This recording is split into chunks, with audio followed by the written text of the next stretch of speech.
So good morning guys. और आज video late upload हो रहा है, आउट ऑफ स्टेशन होने के कारण मैं वीडियो टाइम पे अपलोड नहीं कर पाया। वैसे मैंने इन्फॉर्म कर दिया था आपको टेलीग्राम पे भी और कम्युनिटी पोस्ट पे भी, और उसके बाद जितनी जल्दी मेरे से हो सका मैं वीडियो अपलोड कर रहा हूँ। तो फर्स्ट ऑफ ऑल शुक्रिया आप सभी का बने रहने के लिए। तो देखिए हमारा पहला प्रश्न क्या है। तो इस प्रश्न में पूछ रहे हैं कि अभी हाल ही में विश्व डाउन सिंड्रोम दिवस ये कब मनाया गया। तो आंसर होगा 21 मार्च को। तो हर साल 21 मार्च को वर्ल्ड डाउन सिंड्रोम डे के रूप में मनाया जाता है, जिसका उद्देश्य है इस अनुवांशिक समस्या से पीड़ित लोगों के समर्थन को बढ़ावा देना। थीम क्या है? हमारे साथ हमारे लिए नहीं। डाउन सिंड्रोम की बात करें, इसे ट्राइसोमी 21 के नाम से भी जानते हैं। ये एक अनुवांशिक विकार है और इसमें जो बच्चा होता है वो अपने 21वें गुणसूत्र यानी कि 21वें क्रोमोसोम की एक्स्ट्रा कॉपी के साथ पैदा होता है। वैसे 21 मार्च को हम बताऊं टोटल में आपको 5 डे मनाते हैं। एक ये हो गया। दूसरा डे है वर्ल्ड पोइट्री डे, विश्व कविता दिवस, जिसकी थीम है always be a poet even in prose. और 21 मार्च को ही अंतरराष्ट्रीय नौरोज दिवस के रूप में भी मनाया जाता है। नौरोज का अर्थ होता है नया दिन। और 21 मार्च को नस्लीय भेदभाव के उन्मूलन के लिए अंतरराष्ट्रीय दिवस के रूप में भी मनाते हैं। अब एक और डे कौन सा रह गया, अगर आपको बताए तो कमेंट बॉक्स में टाइप करके बताइए, वो मैं आपको आगे बताऊंगा। अभी बढ़ते हैं आगे। चलिए फिर बताइए, अभी हाल ही में हॉकी इंडिया ने पुरुष वर्ग का प्लेयर ऑफ द ईयर पुरस्कार किसे प्रदान किया। तो आंसर होगा हार्दिक सिंह को। तो अभी हॉकी इंडिया ने अपने 5वें वार्षिक अवार्ड का आयोजन किया, जिसमें भारतीय पुरुष हॉकी टीम के खिलाड़ी हार्दिक सिंह को बेस्ट मेल प्लेयर चुना है, जबकि महिला टीम की जो गोलकीपर है सविता पूनिया, उनको बेस्ट फीमेल प्लेयर चुना है। इन्हें पुरस्कार के रूप में पुरस्कार राशि 25-25 लाख रुपए दी गई। अच्छा, आपको याद होगा अभी महिला सीनियर राष्ट्रीय हॉकी चैंपियनशिप हुई थी आंध्र प्रदेश के काकीनाडा में। उसमें टॉप किया था मध्य प्रदेश ने, सेकंड पे महाराष्ट्र था। चलो ये बताओ, भारतीय पुरुष हॉकी टीम के कोच कौन बने हैं? क्रेग फुलटन बने हैं, ये साउथ अफ्रीका से हैं, ये नाम भी याद रखना। और अगर मैं आपसे पूछूं, अभी नेशनल आइस हॉकी चैंपियनशिप जो कि लेह लद्दाख में हुई थी, उसको किसने जीता? आईटीबीपी ने जीता, लद्दाख स्काउट्स को हरा करके। और सबसे इंपॉर्टेंट, भी जो मेंस हॉकी वर्ल्ड कप का आयोजन हुआ था भारत में, उड़ीसा में हुआ था, 15वां संस्करण था, उसको किसने जीता? जर्मनी ने जीता, बेल्जियम को हरा करके। वैसे आप जानते हो हॉकी इंडिया के अध्यक्ष का नाम क्या है? दिलीप तिर्की है। साथ में याद रखना, अंतरराष्ट्रीय हॉकी महासंघ के अध्यक्ष का नाम क्या है? मोहम्मद तैयब इकराम है। अच्छा, हॉकी से संबंधित कुछ कप्स हैं, कुछ ट्रॉफीज हैं, वो भी याद रखो, जैसे कि अजलान शाह कप हो गया, आगा खां कप हो गया, नेहरू कप हो गया, ध्यानचंद कप हो गया, रंगा स्वामी कप हो गया, सिंधिया कप हो गया, रणजीत सिंह कप। इसका संबंध भी आपके हॉकी से है। वैसे इंटरनेशनल हॉकी फेडरेशन का हेडक्वार्टर कहाँ है? लुज़ेन, स्विट्जरलैंड में। तो ये पॉइंट्स पे ध्यान रखिएगा। बढ़ते हैं आगे। चलिए फिर बताइए, अभी हाल ही में वर्ल्ड हेल्थ ऑर्गेनाइजेशन ने partnership for healthy cities award 2023 से किस भारतीय शहर को सम्मानित किया? तो आंसर होगा बेंगलुरु। तो अभी WHO ने हेल्दी सिटी शिखर सम्मेलन का आयोजन ये लंदन में किया और यहां विश्व के 5 शहरों को partnership for healthy cities award से सम्मानित किया। इन 5 शहर में एक भारतीय शहर भी है जो कि है बेंगलुरु। और इन शहरों को ये पुरस्कार किसके लिए मिला? नो स्मोकिंग जोन घोषित करने के लिए, तंबाकू निषेध के लिए। और वो 5 शहर पूछोगे कौन कौन से हैं? Athens, Mexico city, Vancouver, Bengaluru हो गया और मोंटेविडो। आपको बाकी याद नहीं रखने हैं, अगर एग्जाम में पूछेगा तो वो भारतीय शहर आपसे पूछेगा जो कि बेंगलुरु है। अच्छा, WHO की बात करते हैं। वर्ल्ड हेल्थ ऑर्गेनाइजेशन स्थापना होती है 7 अप्रैल 1948 को और 7 अप्रैल को वर्ल्ड हेल्थ डे मनाते हैं। हेडक्वार्टर इसका जेनेवा, स्विट्जरलैंड में है। डायरेक्टर जनरल है टेड्रोस अधानोम। अभी आपको याद हो तो WHO ने मुख्य वैज्ञानिक किसे नियुक्त किया था? चीफ साइंटिस्ट सर जेरेमी फरार को। और ये किन की जगह आए? सौम्या स्वामीनाथन की जगह। और बताओ, WHO ने global centre for traditional medicine की आधारशिला कहाँ रखी थी? गुजरात के जामनगर में। तो याद रखना। बढ़ते आगे। अगला प्रश्न है, south Asian football federation championship 2023 का आयोजन ये कहाँ पे होगा? तो आंसर होगा बेंगलुरु में। South Asian football federation championship 2023, ये इसका 13वां संस्करण है इस बार। कब से कब तक? 21 जून से लेके 3 जुलाई तक। और इसको होस्ट करेगा बेंगलुरु। याद रखना, भारत चौथी बार इस टूर्नामेंट की मेजबानी करेगा। और अगर बात करें कि पिछले 12 संस्करणों में भारत कितनी बार जीता है? 8 बार जीत चुका है भारत। अच्छा, फुटबॉल की बात हो रही है, कुछ इंपॉर्टेंट पॉइंट्स आपको बताऊंगा, मोस्ट इंपॉर्टेंट पॉइंट्स ध्यान से सुनना। सबसे इंपॉर्टेंट पॉइंट तो यही बन जाएगा, अभी आपका फीफा मेंस वर्ल्ड कप हुआ था 2022 में, जो कि इसका 22वां संस्करण था। कहाँ पे हुआ था? कतर में हुआ था, जिसका शुभंकर मैस्कोट क्या है? लाइव है। फाइनल फ्रांस और अर्जेंटीना के बीच में खेला गया, अर्जेंटीना ने जीता, फ्रांस हार गया। 3 खिलाड़ियों के नाम मैंने आपको बताए थे, लियोनल मेसी का नाम, गोल्डन बॉल अवार्ड जीता। उसी तरह से फ्रांस के किलियन एम्बाप्पे का नाम, गोल्डन बूट अवार्ड जीता। और अर्जेंटीना के एमिलियानो मार्टिनेज का नाम, गोल्डन ग्लव अवार्ड जीता इन्हें।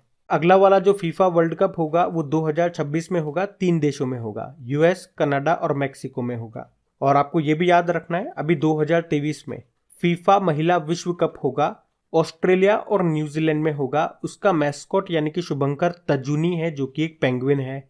और अभी हमने पढ़ा था 76 नंबर की संतोष ट्रॉफी, इसको किसने जीता? कर्नाटक ने जीता, मेघालय को हरा करके। इसका फाइनल सऊदी अरब में हुआ था। अभी 2022 के लिए बेस्ट फीफा मेल प्लेयर चुना गया, लियोनल मेसी को, और महिलाओं में एलेक्सिया पुटेलस को। अभी फीफा क्लब वर्ल्ड कप हुआ था मोरक्को में, उसको रियल मैड्रिड ने जीत लिया, सऊदी अरब के अल हिलाल को हरा करके। उसके अलावा याद रखना 2023 में AFC एशियन कप ये कतर में होगा, और 2027 वाला सऊदी अरब में होगा। वैसे बताओ, ऑल इंडिया फुटबॉल फेडरेशन के चीफ कौन है? कल्याण चौबे हैं। और अभी 2022 में FIFA under 17 women's World Cup ये भारत में हुआ था, इसको स्पेन ने जीता, कोलंबिया को हरा करके। और 2023 में जो FIFA under 17 mains world cup होगा वो पेरू देश में होगा। डूरंड कप, इसका संबंध भी फुटबॉल से है, ये एशिया का सबसे पुराना फुटबॉल टूर्नामेंट है, 2022 में हुआ था ये। उसको बंगलुरु फुटबॉल क्लब ने जीता था, मुंबई सिटी फुटबॉल क्लब को हरा करके। मेरे ख्याल से फुटबॉल से संबंधित इतनी जानकारी आज के लिए काफ़ी है। फीफा को एक बार देख लेते हैं। स्थापना होती है 1904 में, हेडक्वार्टर ज्यूरिख स्विट्जरलैंड में है। इसके अध्यक्ष अभी फिर से बन गए जियानी इन्फेंटिनो। बढ़ते हैं आगे।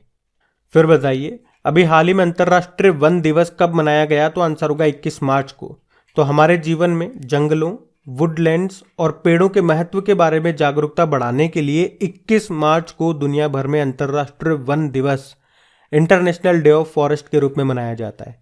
थीम क्या है? वन और स्वास्थ्य। अच्छा, पहले मैं आपको 2 प्रश्न पूछूंगा। भारत का पहला वन विश्वविद्यालय, फॉरेस्ट यूनिवर्सिटी, कहाँ पे स्थापित होगा? तो आंसर करना है तेलंगाना में। और हमने पढ़ा था, फॉरेस्ट रिपोर्ट आई थी 2021, पिछले साल आई थी, 17वां एडिशन था इसका।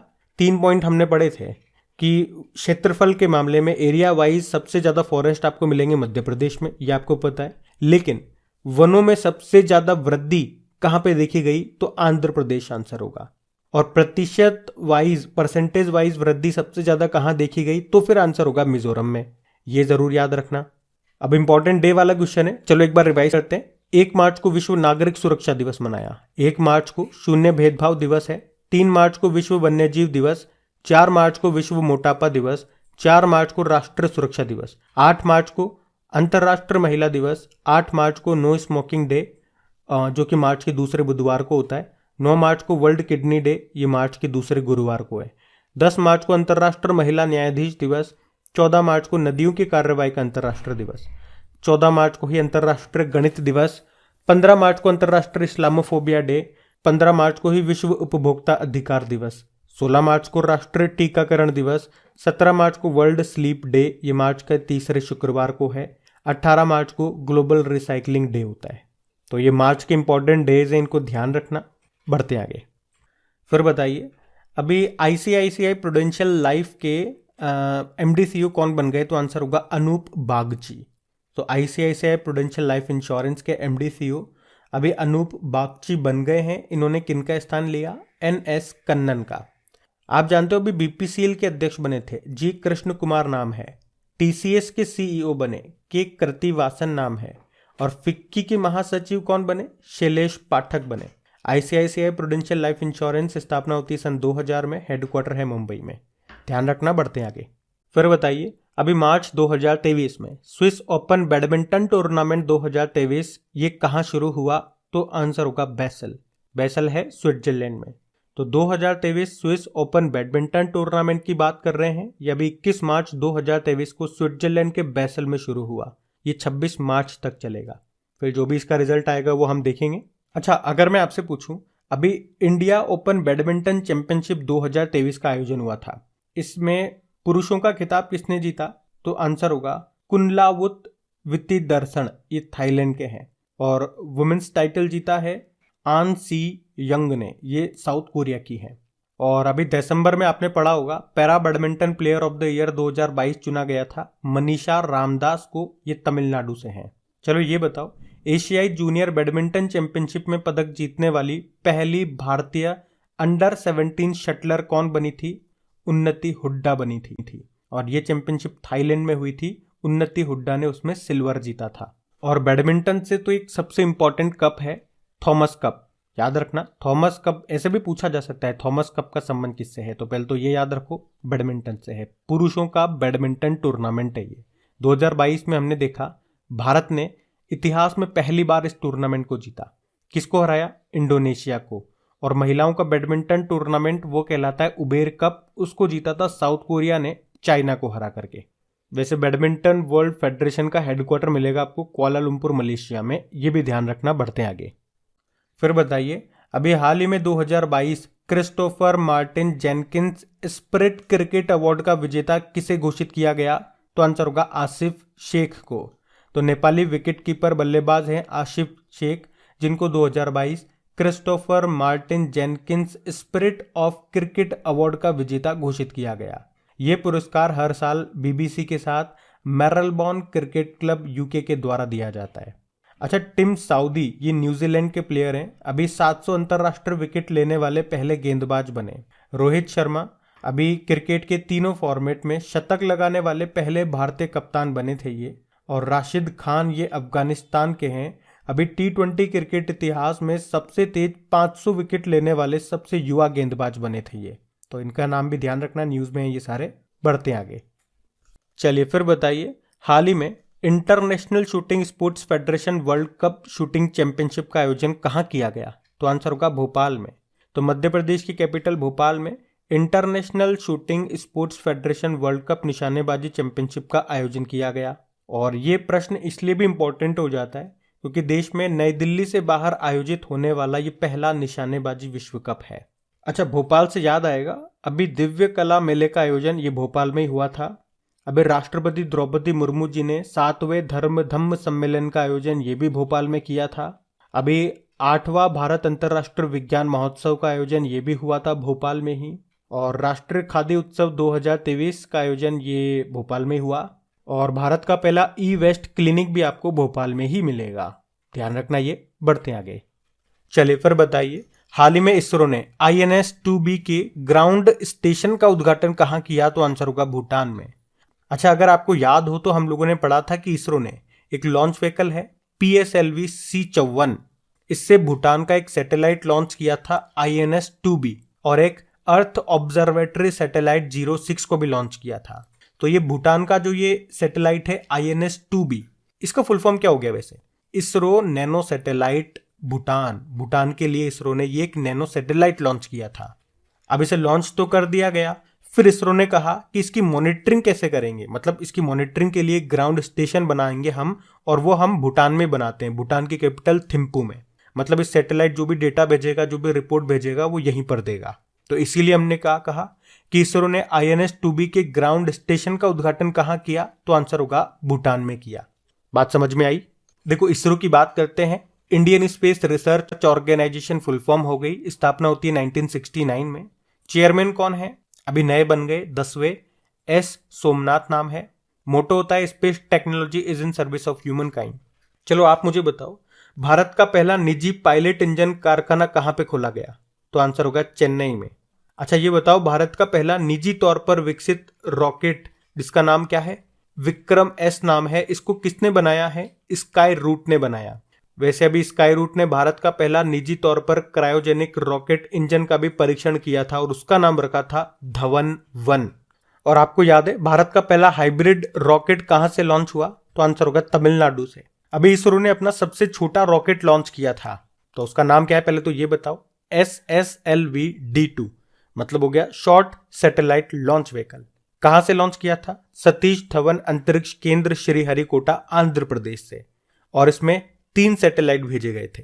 अगर मैं आपसे पूछूं, इसरो ने एक वर्चुअल स्पेस म्यूजियम लॉन्च किया, उसका नाम क्या है? स्पार्क। और अभी इसरो ने वन वेब कंपनी के 36 सैटेलाइट को लॉन्च किया था। किसके द्वारा?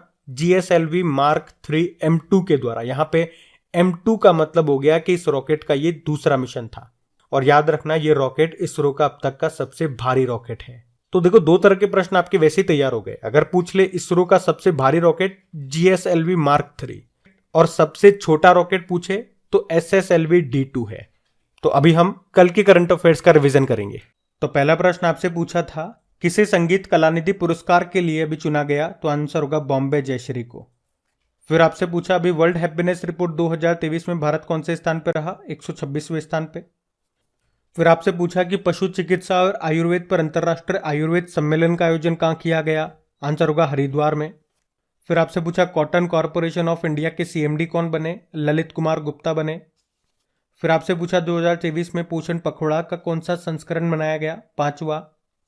अंतर्राष्ट्रीय प्रसन्नता दिवस कब मनाया? 20 मार्च को। फिर आपसे पूछा, एशिया का सबसे बड़ा ट्यूलिप गार्डन कहां बना? श्रीनगर में। फिर आपसे पूछा, सऊदी अरब ग्रैंड प्री फॉर्मूला 1 रेस को किसने जीता? सर्जियो पेरेज ने। और फिर पूछा, वर्ल्ड ओरल हेल्थ डे कब मनाया गया? 20 मार्च को। अगला प्रश्न पूछा, किस देश की MR कंपनी कश्मीर में एक मेगा मॉल परियोजना शुरू करने वाली पहली विदेशी कंपनी बनी? यूनाइटेड अरब अमीरात। फिर आपको पता है, अब हम 2022 के टॉप 10 इंपॉर्टेंट क्वेश्चंस को कवर करते हैं, लेकिन आज नहीं करेंगे क्योंकि वैसे ही बहुत लेट हो गए। अभी होमवर्क प्रश्न देखते हैं, सेशन एंड करते हैं। सेशन पसंद आया तो प्लीज लाइक करके जरूर जाइएगा और शेयर जरूर कीजिएगा अपने दोस्तों के साथ में। तो कल की वीडियो में आपसे पूछा था कि पूरी तरह से E-गवर्नेंस मोड में शिफ्ट होने वाला पहला केंद्र शासित प्रदेश कौन सा बन गया? तो आंसर होगा जम्मू कश्मीर। आप सभी ने प्रश्न का बिल्कुल सही उत्तर दिया। और देखो, 22 मार्च के डेली करंट अफेयर्स क्विज के रिजल्ट भी हमारे पास आ चुके हैं। टॉप 5 स्टूडेंट्स की बात करें तो टॉप किया है देबाशीष साहू ने। कांग्रेचुलेशन देबाशीष। उसके बाद राहुल कुमार हैं, ताशिर आलम हैं, पदी हैं और नितिन हैं। आप सभी को कांग्रेचुलेशन। बाकी आप भी क्विज लगाना चाहते हैं, क्विज लगाइए, प्रैक्टिस कीजिए अपनी अच्छे से। क्विज मिलेगी आपको क्रैक एग्जाम एप्लीकेशन पे, वहीं पे इनकी PDF भी आपको मिलेगी। और क्रैक एग्जाम एप्लीकेशन का लिंक नीचे डिस्क्रिप्शन बॉक्स में है, टेलीग्राम का लिंक भी वहीं पर है। Thank you.